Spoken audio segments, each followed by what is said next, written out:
If you are asked to find the median of this distribution, the first thing you do is to draw this table. That is the frequency, the cumulative frequency table here.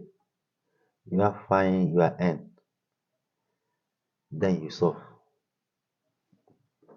So now let's do it now. So the class here, this one is 3 and 5, 6, 6 and 2. That means we keep on adding, we'll be accumulating it. That means this one is 3, so you add 3 plus 5, it will give you 8. So 8 plus 6, it will give you 14, and 14 plus 6, it will give you 20.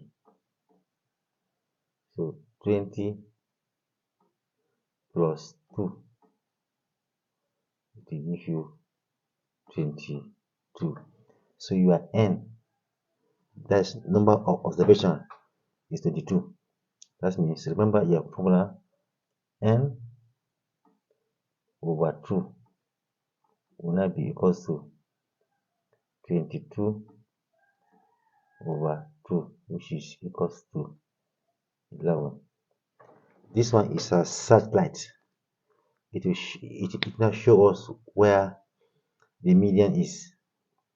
So you now go to the formula. The formula says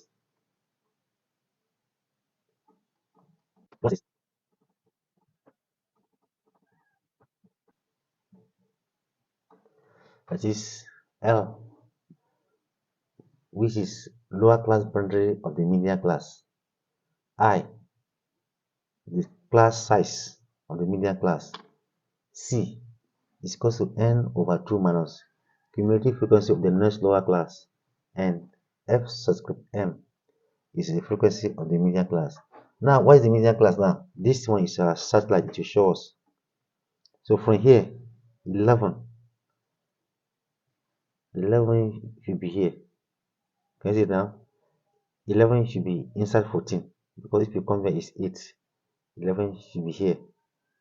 So our median class now is, so 11 to 15 is the median class.